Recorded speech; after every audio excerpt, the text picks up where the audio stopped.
Bethany, welcome to the session, and we look forward to your presentation. Over to you. Great, thank you. Hi, and thanks so much for having me. I'm just going to try and share my screen with you. Cool, so hopefully you're able to see all of that now. I'll just make this.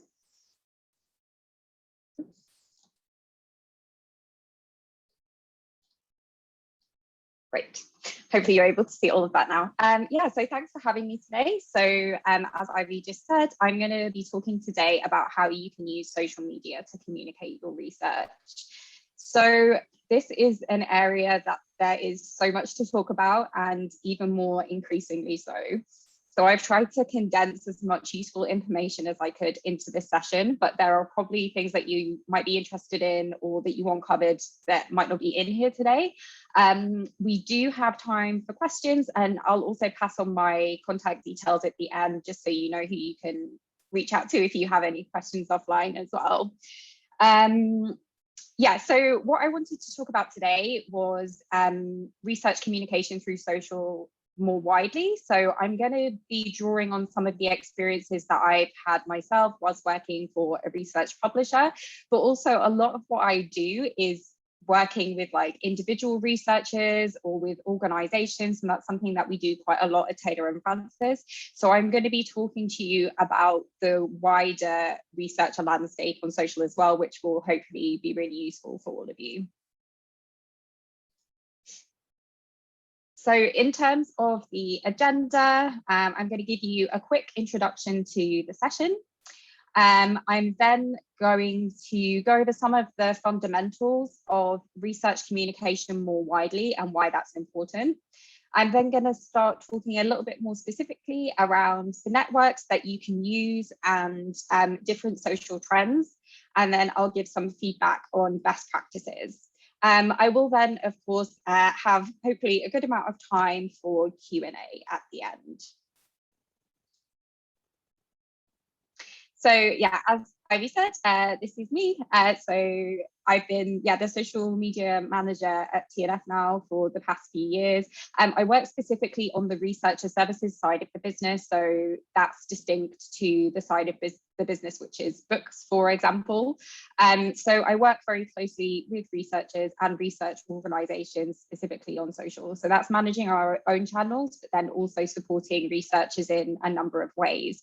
And over the past few years, I've just been like amazed at how good some researchers are on social media. And I think it's an area that sometimes is ignored a little bit or underappreciated, but there's some people doing some great stuff, and that's what I really want to highlight today too. So our goal for today is to give you the tools to start your research communication journey on social. So I'm hoping that after this, if social media isn't something that you're using already, you're going to be inspired to take your first steps in communicating through social and trying a few different things out. And also, I will say this again at the end, but if you are doing stuff on social media already and you want to share it, feel free to do that, because I love seeing what people are doing across different channels. Yeah, and there's some really great stuff out there. So why should you communicate your work? So I really like this quote. This is from somebody who is a theoretical physicist, and he's actually one of the key science communicators globally and a key thought leader. So he said, knowledge is useless if you don't share it. And I think that's really important to remember. So if we kind of just keep things in silos or keep things to ourselves when it comes to our expertise, there's not really any point, and there's no way that we can make impact with that. Another great quote here from the Director General of the Barcelona Institutes of Science and Technology really highlights why we should communicate with decision makers and society as a whole. So she says that we need to have that access. They need to have that access to what we do at a level that they can understand, so they can connect the dots of why it is important to support the scientific and the research enterprise. And I think that's something that has become even more apparent over the past 12 to 18 months. Scientific research has really come to the forefront with everything that's been happening globally. And I think that's something that's really key to remember, that actually now is the time, and there is actually a really strong appetite for that knowledge and that understanding.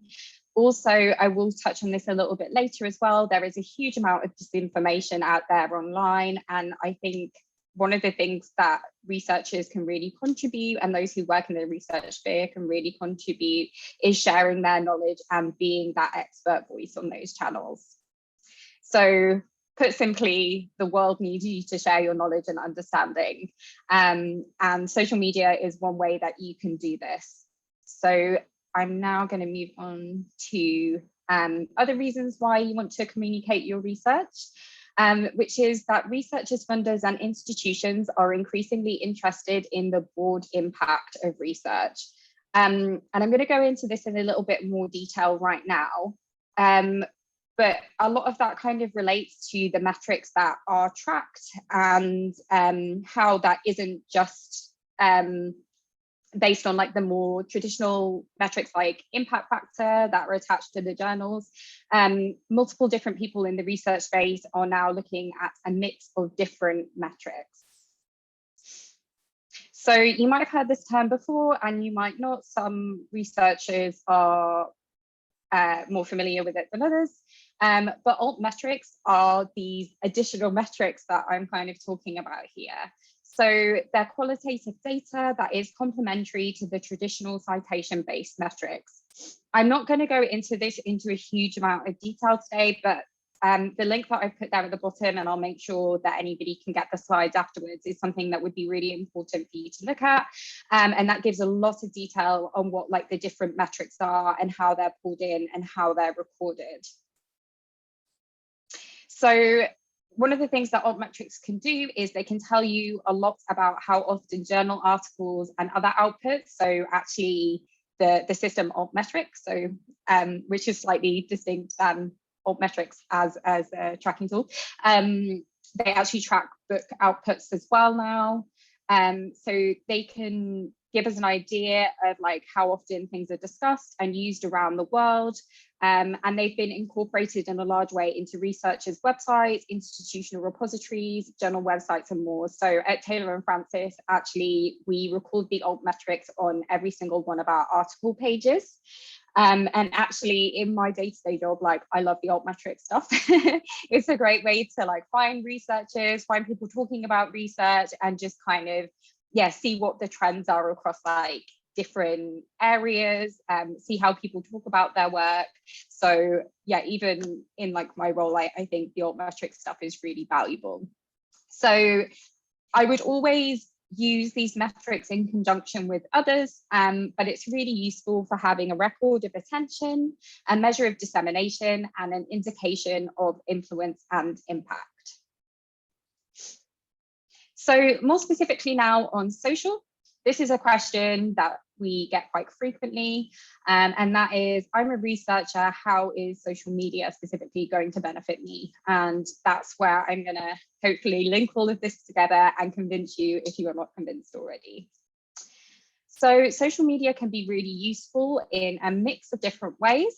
So it can help you connect with other academics in your field, or even actually other disciplines that maybe you don't have so much contact with, but maybe there's crossover on ways that you can collaborate across those different areas. It can allow you to ask questions and crowdsource ideas. It can help you spread the word about the research you're undertaking, which is so important.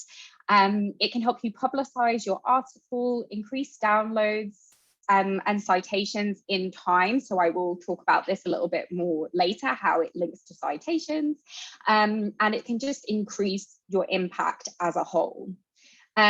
Also, again, like this isn't one that we talk about that often, but as I've already said, it's really important to fight disinformation too, especially if you are an expert in your field. And I will talk about that later on in a little bit more detail. So this is kind of just a couple of things to back this up. So there is research that shows that circulating published papers allows for more exposure and has been increased to increase citations. This research, and there's a number of research articles linked to this actually, but I just added in one link there. I can send more afterwards.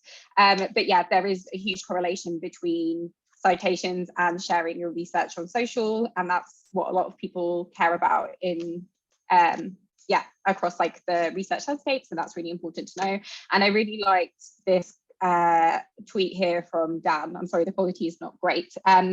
But he's kind of giving you 4 ways there that early career researchers can get their research known and get their name out there. And he's saying there's only one that's accessible to everyone, and that's actively contributing through social media. And I think that's really important to remember. I know there's like different levels of accessibility to different accounts like across the globe, but in the broader sort of research landscape. Oops. I think you might have just lost my sound. No, we can hear you, Bethany. Bethany? Okay. Can you hear me okay? Yes, we can. And you? Okay, I think that's working again. Sorry. My headphones were telling me that you couldn't hear me anymore. Sorry, I'll carry on. Yeah, I think this is really important to remember that actually, you know, not everybody has the same advantages in terms of like having like a really well-known mentor, but social media is more accessible across the board. So that's something really key too. So before you start posting, there are a few things to think about, and I'm going to touch on this again later on to kind of round this off.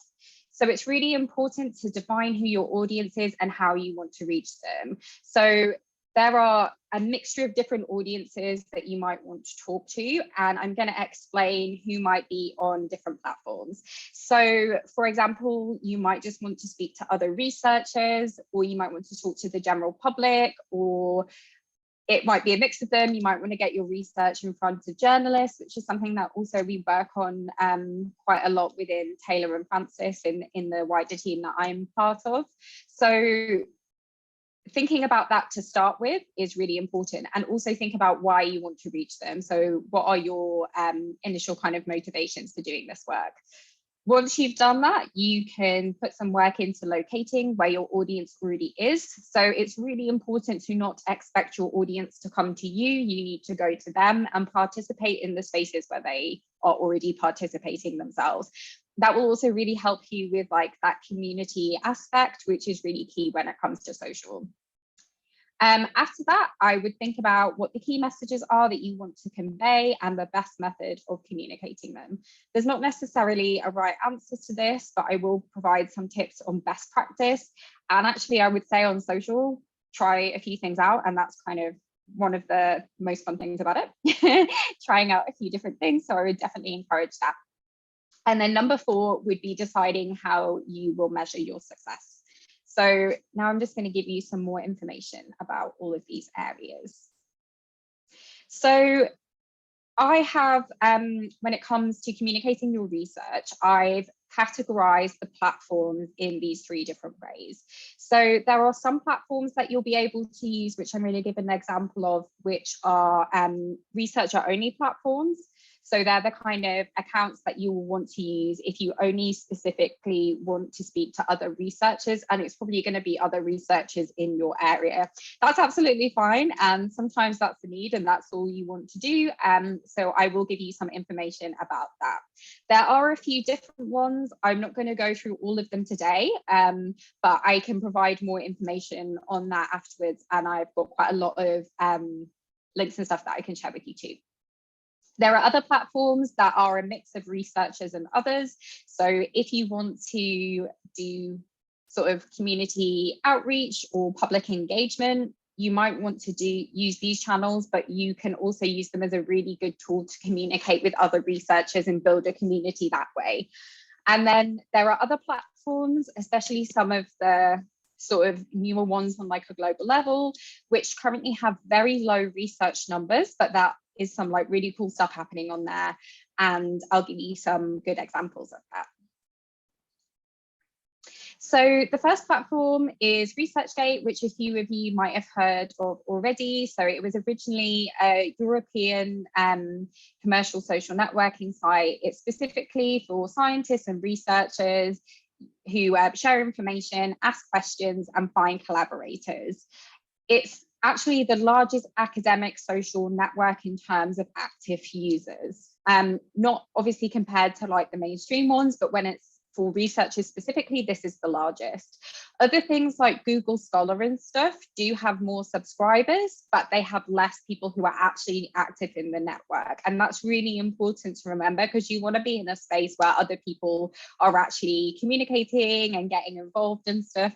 So that's something that I really want to highlight to you as well. I would use this to identify and communicate with researchers in your area. You're not going to have loads of intrusion from people like me who work at publishers or sort of like the general public. It is very, very research focused. And I would also encourage you to use this to follow for updates on specific research topics. The next platform that I want to talk to you about is Twitter. So there is actually a huge academic community on here, especially in some areas, and some of like, there's hashtags for basically every single discipline that you want, and hashtags are really, really important on this platform to communicate and identify different content types. So for example, even the hashtag like academic Twitter and academic chatter is widely used. It's people talking about the research itself, but also the experience of being, for example, like a PhD student or a researcher, sharing tips. There's a lot of stuff on there as well around like academic mental health and some of the challenges that people have been facing during the pandemic, being stuck at home, teaching from home, and those kind of things. And there's actually quite a strong community feel there. So if you are interested in Twitter, I would really encourage you to engage in those communities. In addition to being used quite a lot by academics, it's also widely used by policymakers, journalists, and just regular people, as I'm sure you know. I would really recommend this for subjects that relate to current events, so like anything that fits into politics or climate science, for example. Or there's also been like some really strong COVID research going out on there as well, and Med Twitter is quite a big community.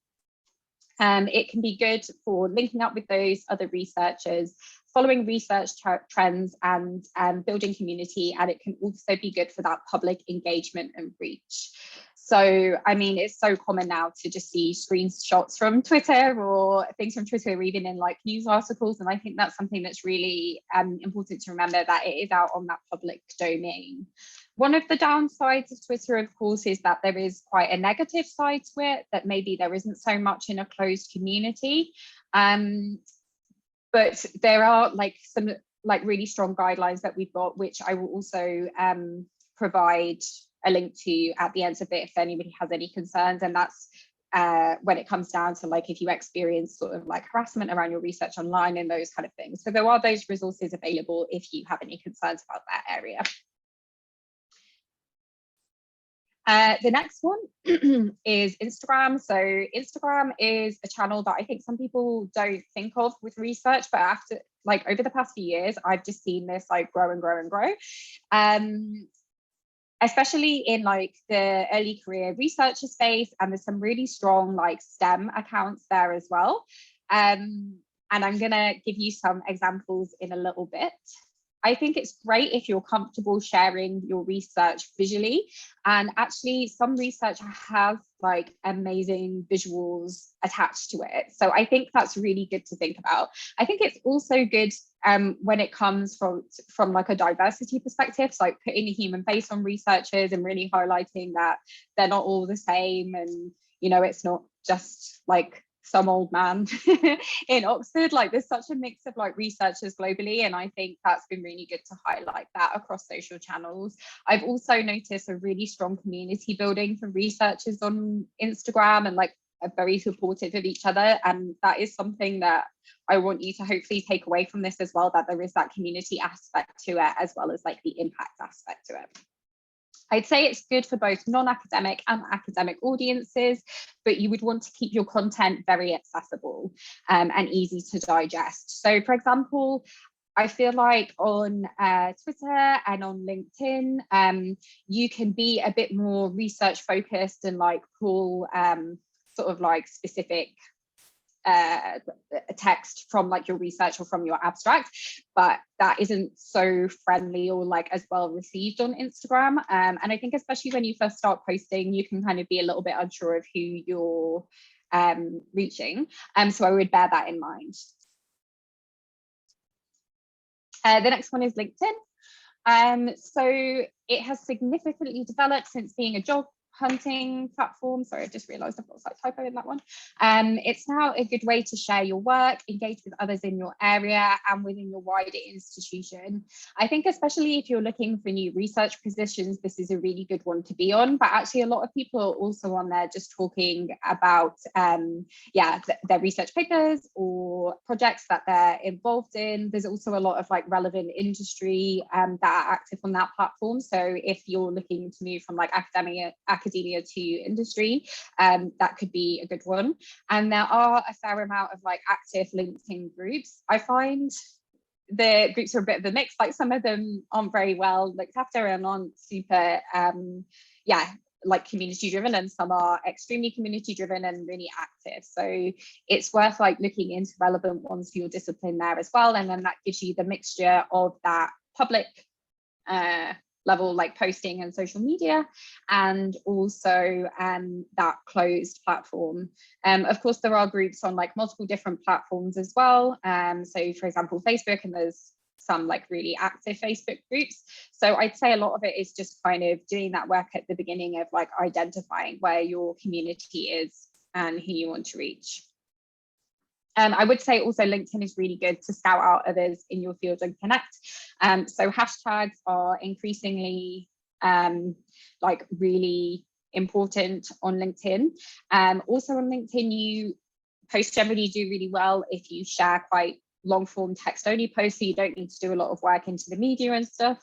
They are putting kind of more effort into things like video posts and image posts as a platform, but what I found is actually the text only posts often perform just as well, especially if they're very readable, so like laid out in like a very accessible way, and you can use a lot more hashtags on LinkedIn posts than you might want to on, for example, like Twitter posts, where I would only recommend about 3. On LinkedIn you could use about 10, and that would be absolutely fine. So that's something to think about too. And the final one is TikTok, which again, maybe is not a platform that you think of for sharing your research, but I'm going to try and convince you with this a little bit. So I promise it's not just for dancing. It has really evolved, especially over the past 12 months. Right now, there is a really small researcher community, but there is a lot of opportunity to share your research with a wider audience. And I'd say this is a fantastic platform for public engagement. So I've got a few slides now that will hopefully give you some inspiration for your own social media activities. Yes, and they're going to highlight a couple of different platforms and hopefully give you some ideas.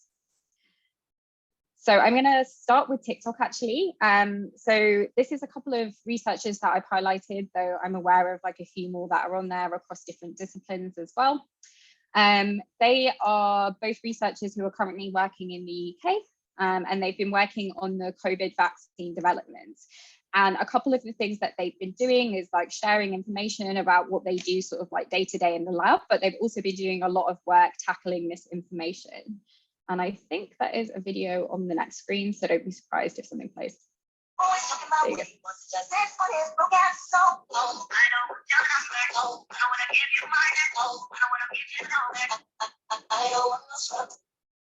So that's just kind of an example of some of the posts that Anna has been sharing. So as you can see, like they're really simple and like really accessible. It's not like super high quality video, but I think it's something that's really appealing. This was also covered on like a number of news sites. So for example, the BBC as well. So that's where you can sort of see that sometimes focusing on these platforms where there might not be a huge research community already can actually increase your profile further. So there's a few things there to think about. And right now she has over 200,000 followers and 2.8 million likes. As I said, this is very much around public engagement, especially with some younger audiences, but I'd say that is really important. And that's kind of what I touched on in the beginning as well, when I was just talking about research communication in general. So she says her approach to TikTok is to come for the entertainment but stay for the science. And she said she would love to see more scientists getting involved because she thinks TikTok is a really impactful way to do that. So yeah, Will as well, who I just highlighted at the beginning. This is a really nice quote from him, and he says, the general public may not have the same access to data as scientists or don't know how to interpret it, so they're relying on somebody else to make the conclusions for them. And something that's really key to think about as part of this is you want it to be the experts who are making those conclusions. So if you've got the wrong people just kind of like sharing some of that misinformation and stuff that I was talking about, that can be quite dangerous, as I'm sure we're all aware of. And, you know, we've seen quite a lot over the past few years, especially the past 12 months. And so like having experts and scientists out there who have a presence on social is really important, actually, just for like public health and well-being and the public understanding of science. Yeah, the other one I wanted to highlight was Sally Waring, who is a microbiologist who is on Instagram. So she takes a lot of images from like the research itself that she's working on and shares those on her channel, which I've just kind of highlighted a little bit here. And there's some really great grid images.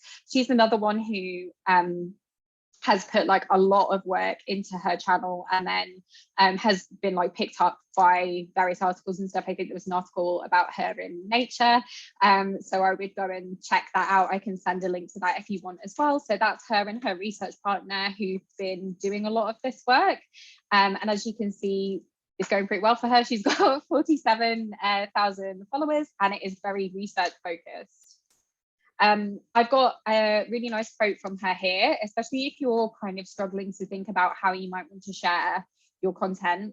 She really highlights that there is a huge amount of visual data that's in lots of different forms that is produced by scientists. And so if you want to share yours with a wide audience, like Instagram is a really good place to do that. So obviously Instagram is an extremely visual platform, but actually that scientific research has a good place there. As I said before, there is a strong community on Instagram to be engaged and is also going to engage with you back. And her and her research partner said that they see it as an ideal tool for scientists to share information freely on potentially unlimited array of subjects. So I'd think of that as one to sort of consider if you're looking at sharing stuff on social. And obviously Twitter as well. There was so much that I wanted to highlight around Twitter, and I don't think I could fit that into an hour's presentation, especially along with like everything else. So I just kind of wanted to give you a few key tips and things to think about.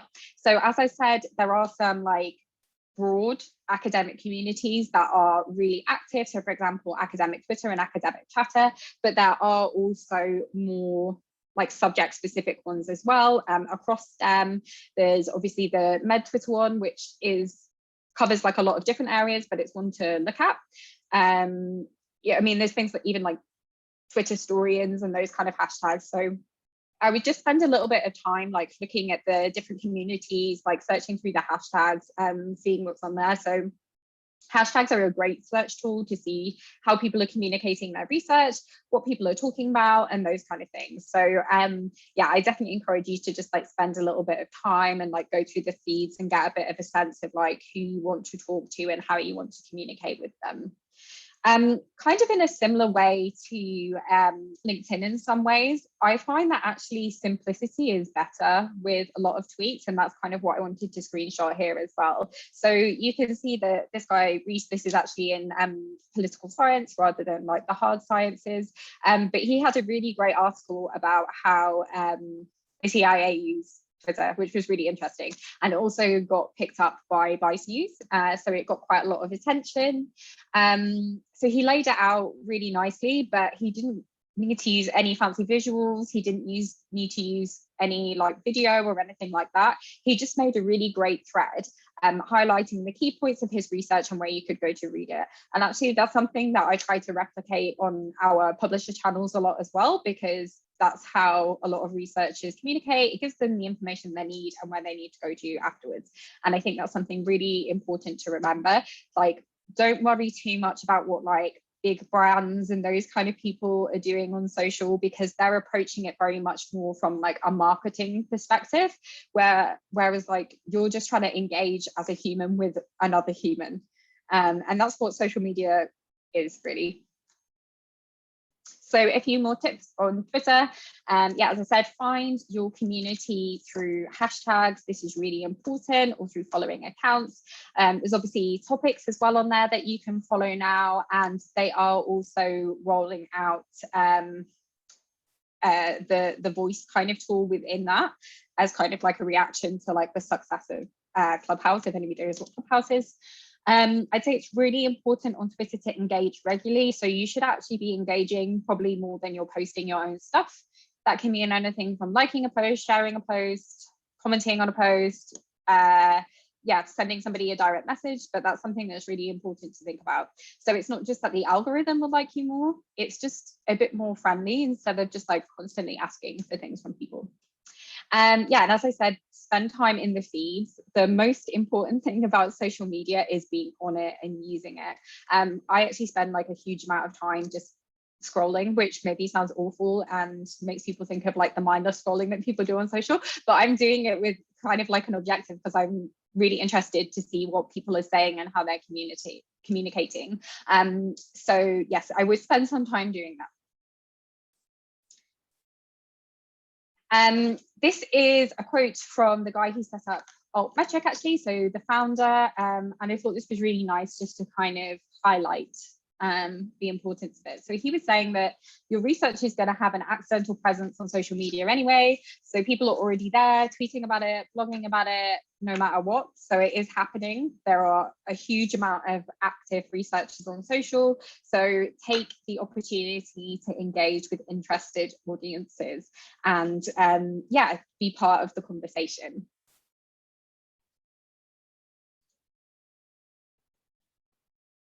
When it comes to measures of success, yeah, I promised I would cover this as well. So your measures of success would be very much informed by the objectives you've set yourself.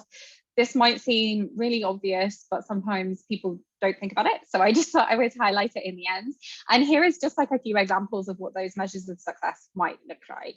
So for example, if you are really focused on being an active member of a community, developing new relationships and with key people in your field, that leads to further collaboration. You might be like, oh, what metric can I use for this?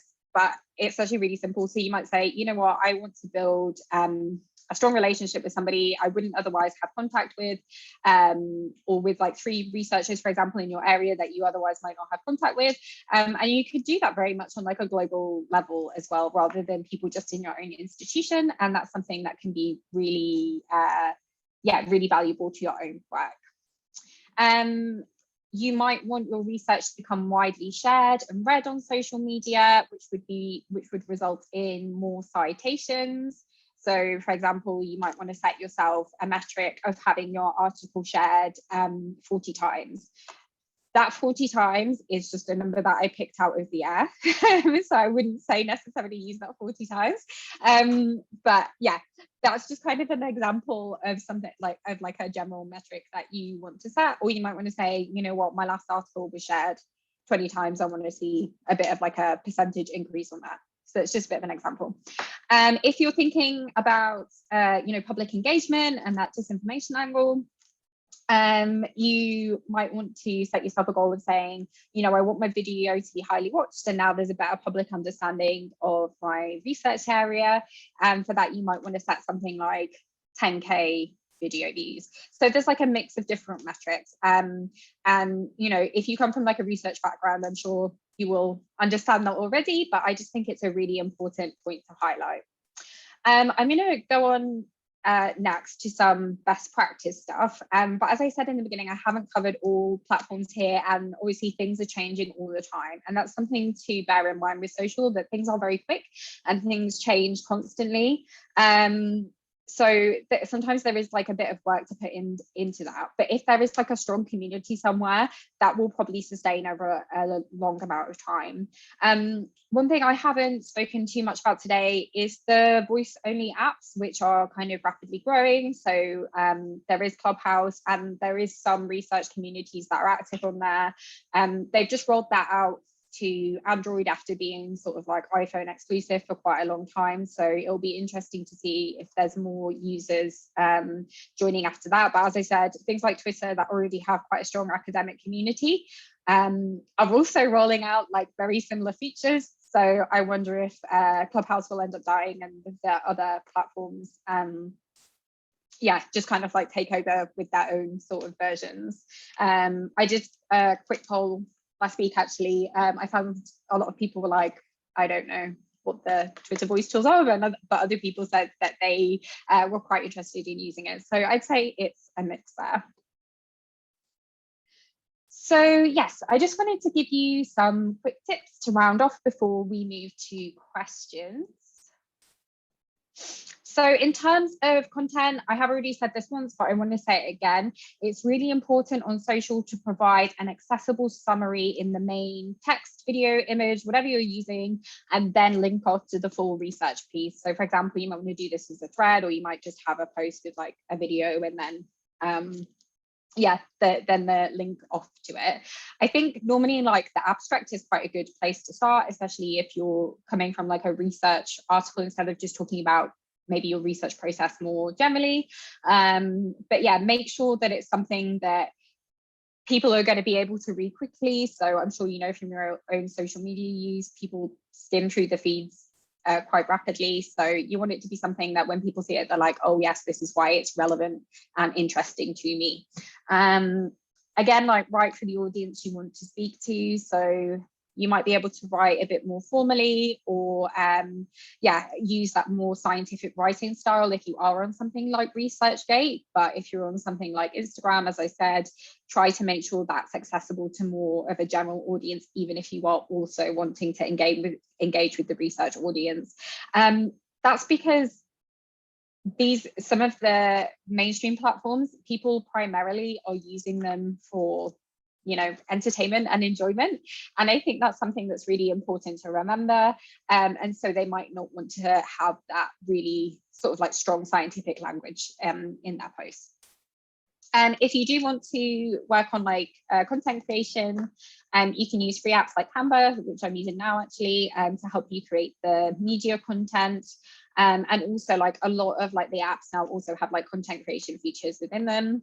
And I just really wanted to say that this is actually the most fun part of social media, I think, in my opinion. Well, I don't know, the engagement is pretty fun as well, but you can have a really good time with the content creation. And I think especially if you're doing this as like an additional thing on top of everything else you're doing, please try and find some enjoyment in it.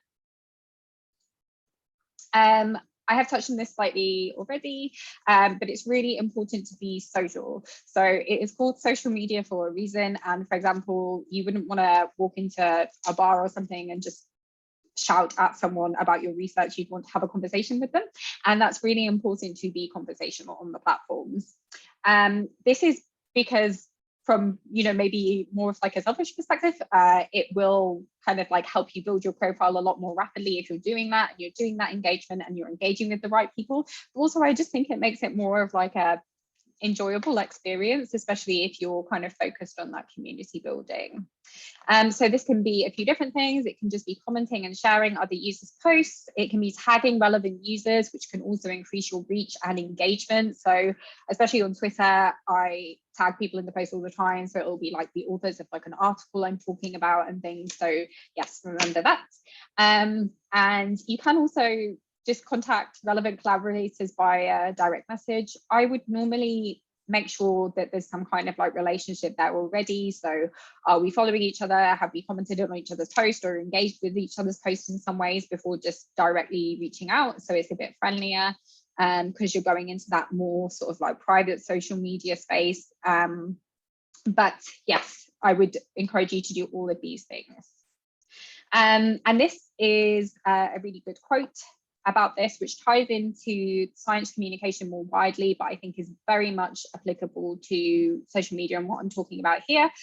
Again, from another professor. So he's saying that far too often in the past, science communication has not been communication, it's been information and one-way communication. So that has been sort of scientists and researchers sort of telling people what things are, but then not gathering the feedback. So he's encouraging us to find mechanisms for science communication that are two-way, where the scientific communities are not only explaining what they're doing, but they're also listening. And I think that's really important as well when it comes to that public understanding side of things, but actually also even if you're just communicating with other researchers through like those research specific platforms, surely like it's good to want to have like the feedback from them and listen to their feedback, and then that's how you can grow in your role and in your research. Another thing to do, I mean, it really depends on your personal preference, but is to plan ahead.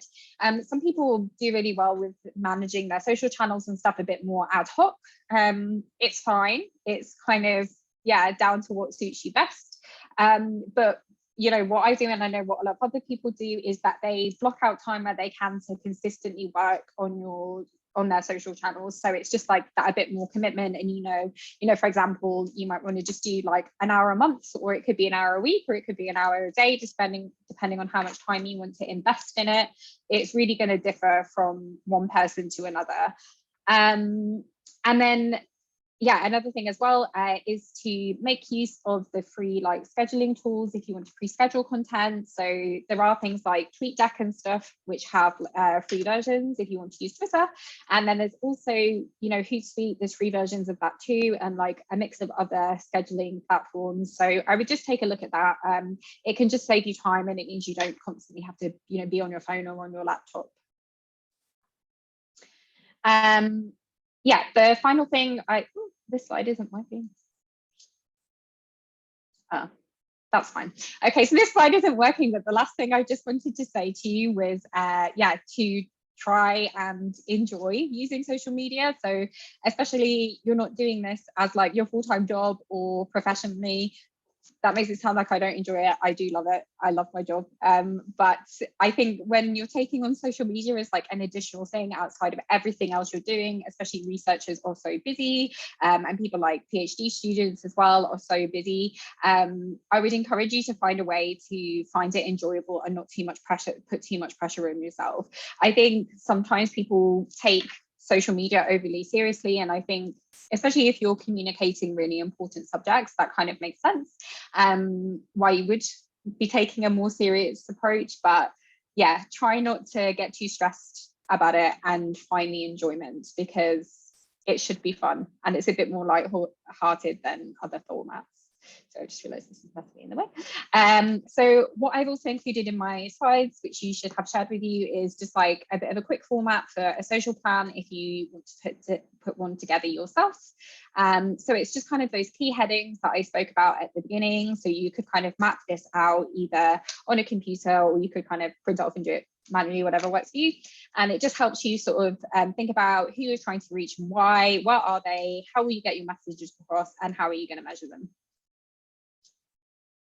I've also included some links to some useful resources which might be good for you. So this is very much focused on the research impact side of things and research in social media. So we've got like a learning program for specifically early career and mid-career researchers. It's very much focused on impact, and social media is an element of that. I've also linked to some more general research impact resources. So that covers social, but it also covers things like getting your research into the press, and just some more tips on like science communication. And another one that I've linked to here is some work that we've done with Vitae, which is skills for researchers of the future, which covers things again like research communication and social, but like a mix of other things too, like open access and the research landscape more widely. So I'd say definitely check those out if you've got time. If you wanted some more specific training, there would be some on different platforms and best practice as well. What I think I might do is create like a Google Doc or like a Word doc, and I'll put all these links in there as well, just for sort of like post-session reading. And I've also got some articles specifically about research, sharing research on social media, so like academic articles that I can link to and share with you as well, if you're interested in looking at it from that perspective. And a lot of them talk about like the impact and how that feeds into citations and stuff, so I'll make sure you've got those. But if you wanted like more focused kind of platform training, this does cover some of the paid aspects of social as well, which I don't think is really relevant, but they do have some good stuff around community and just like basics of how to use them. Anybody with a Twitter account or a Facebook account would be able to use these. And the Facebook one also covers Instagram, and I think also has some stuff on WhatsApp if you're interested in that. So yeah, I would definitely check those out too if you want to know more. And that is kind of everything that I wanted to run through before the questions. I can see we've got roughly 10 minutes left. So that's good. But yeah, I just wanted to say, keep in touch if you've got any questions or comments or yeah, whatever. So this is my LinkedIn profile. I can also provide a link to that with the other stuff if you want to kind of like ask any direct questions about anything. And I just wanted to highlight the main Twitter account that I sort of like work on from day to day. It's a research focused account. We share a lot of stuff about research impact, actually, especially like sharing your research on social, but also just more general how to get published tips and those kind of things. And yeah, get engaged a lot with things like academic Twitter and academic chatter as well, and just share lots of good research too. And so that's worth taking a look at. And as I said at the beginning, if you are active on social already, or you want to be more active on social, but you feel nervous and you just kind of want to bounce some ideas around, or yeah, share your thoughts, feel free to keep in touch and share it that way. So that is the end of my, that's the end of my presentation. So are there any questions? Thank you so much, Bethany, for that insightful presentation. I think the tips that you had to share with us today are quite useful. Yes, there are a few questions. One is from Prof. Nandi. He says, how do we navigate ethical issues in online research? I think that is in relation to sharing research on social media. How do we navigate the ethical issues on that? Is that specifically when it comes to like the ethics of the platforms, do you mean? Or? I think so. Prof. Nandi, perhaps if you could just elaborate for us a little bit. And as he does that, he says, can researchers use platforms like this as part of data collection? Do they require informed consent of the speaker? Why or why not? So if you're, when it comes to data collection from the platforms, sorry. Yeah, I was just, basically, it's Namdi Medici here. Hi. Hi. I was just thinking in terms of data collection and, all this GDPR stuff, informed consent. Something like yours now, if I'm doing research in this particular area and I use your discussion as part of my data that was collected without getting informed consent from you, what are the ethical implications of this? So there is some, so I guess it kind of depends, and like the different platforms release data in different kinds of ways. If you're interested in using Twitter specifically for this, they have some I can make sure I send these to you, but they've got some specific sites and specific tools to assist researchers in pulling data from their platform, which should be GDPR compliant.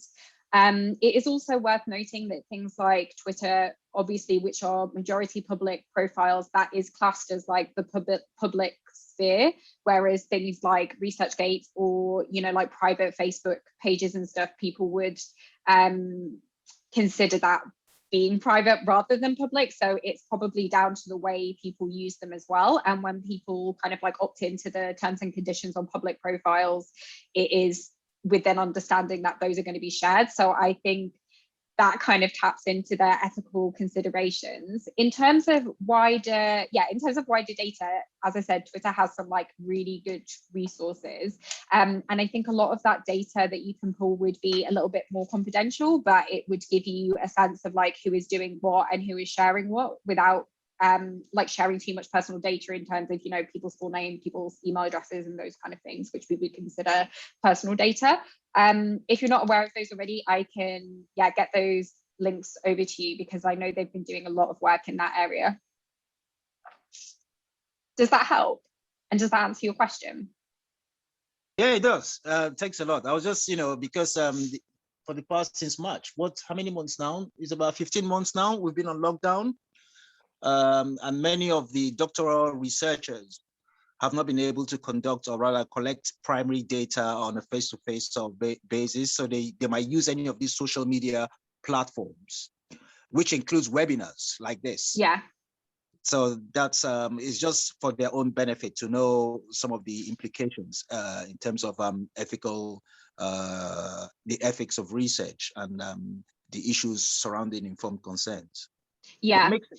Yeah. So do you grant permission for me to pass on this conversation here and quote you without seeking permission from you? Yeah. In terms of data gathering to help my doctoral students. Oh yeah, absolutely. Awesome. Thank you. Yeah, no problem. And I think as well, like there are so many issues when it comes to kind of like wider ethics of like social media, and yeah, it's something I'm like very aware of, like even when it comes to things like harassment and like some of that misinformation thing that we're areas that we're talking about. But as I kind of said before, I think it's really important to have experts active on social because that's kind of like the only way that we can kind of like put out those more expert voices. I know that a lot of platforms are putting in work to do that, but I think it's important to kind of like balance out that more negative side of things too. And there are a lot of like really huge positives to social media, and it's something that I've definitely experienced over the past 18 months or so since being in lockdown, and it's been a great way to like keep connected. So yeah, I think unfortunately we kind of have to take the good with the bad, but it's definitely a personal decision for people. Cool. So was the next question, am I okay to move to the next question about copyright? Yes, please. Cool. So in terms of copyright, it can be a complicated kind of issue. So there's like a few different things that you would need to think about with copyright. So when it comes to like your published work, again, it's sort of it's going to depend from like publisher to publisher and those kind of things, but our researchers share like bits from their research online all the time, normally like kind of like quotes and excerpts and those kind of things. And like I do the same actually when I tweet about other people's research, so I'll like pull some quotes out and those kind of things. But I'd say, share the summary and then link off to the full research piece, because it's kind of hard. I do see sometimes on LinkedIn like people sharing full research articles, but I don't think that's very user friendly. So I would kind of give the highlights of like, this is what we were investigating, these were some key points and these are the conclusions we got to, and then link off to the research afterwards. So if people have been drawn in by that initial bit of conversation, they can then follow up with the full research paper. So that's kind of how that would work there. So I wouldn't, it's going to be different for like different kinds of publishing and like different articles and stuff when it comes to copywriting. For example, if you were sharing the full research article, so I can't give you a definitive answer there, but I think like if you're just like pulling bits out or like doing like a few like screenshots of like little bits of it, that should be fine. With copyright on social as well, some things that I do see fairly often is people using like images or like video clips and stuff that they shouldn't be using online. If you did use tools like Canva, like if you wanted to create like a nice social media image or something, they do kind of explain in a bit more details how to not get into copyright issues there. So it's just that you have to, you know, put like some text over it or something, and then it's okay to use online. So I would check if you're sharing any of that media if you've got permission to do so. If it's stuff from your own work, you will probably have the rights to that, especially if it's stuff that hasn't been published yet. So I wouldn't worry too much about that. But as I said, it's going to differ from situation to situation. Thank you so much. Any other questions? I don't see any other question, Bethany, for now, but maybe with the time that is left, do you think that researchers in general often struggle to find the time to make their research available on social media? Yeah.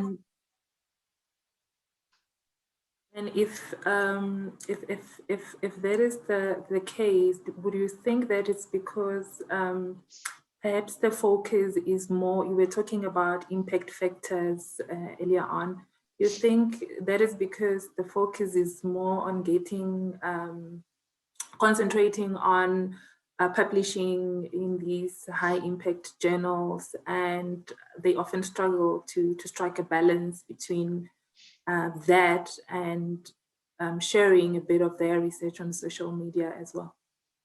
Yeah, I think that's definitely something that we get like a lot of feedback around. I think a lot of researchers that I talk to as well feel quite overwhelmed in the beginning, and they're concerned that it's going to become like an additional like full-time job sharing their social.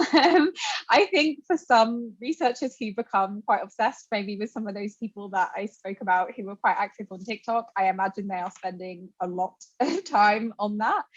So it's really going to differ, but I would just kind of say, you know, it doesn't have to be hours and hours and hours. As I said, like, you probably know like the most about your research, or you're going to know the most about some of your research area out of everyone. So it's just kind of like thinking about the key points, you know, how would you explain it to, I don't know, your friend in a coffee shop or at a bar or like over dinner who maybe isn't an expert in that area, and just kind of thinking about it that way. And it doesn't have to take a huge amount of time. Like you could just spend like 5 or 10 minutes doing it. And hopefully that kind of makes it feel a bit more manageable. I don't think there is at all an expectation that you need to spend like 4 hours a day or something doing it. And as I wanted to try and like highlight through that as well, like it doesn't have to be like super like flashy amazing content that, you know, like I don't know, like a big brand like Nike or something I'm going to be sharing. It can be really simple. It can just be like a thread with the key points linking off, or it could be, you know, sharing like a good summary on LinkedIn. And I think even with some of the videos I shared, there wasn't like a huge amount of like production time put into them. They were quite quickly pulled together. And I think that's really important to remember, that you don't need to overcomplicate it. It can be quite simple. I hope that helps. Yes, it does help. Thank you so much. I don't think that we have any new questions at this point, and I think it's a minute before our time. Yep. Something just came in. Let's just see what that was. Okay, about access to the slides. Yes, we can share the slides with you. Just be sure to send an email to Lloyd Makubela. That is the gentleman who was sending you the reminders and the invites. We will be able to share the slides that way. And the recording is available on the library's Facebook page. You will be able to access it from there. If there aren't any other questions, this is the time for us to say goodbye. And I would just like to thank you, Bethany, for such an insightful presentation. We thoroughly enjoyed it, and I found the tips that you gave and the reasons why researchers should share their research on social media, particularly insightful. And to all the participants that joined, thank you so much for making the time. I would like to acknowledge Professor Nandi. Thank you so much. We appreciate your time. Goodbye, everyone, and stay safe. Thank you very much. Thanks for having me. Bye. It's a pleasure. Keep well.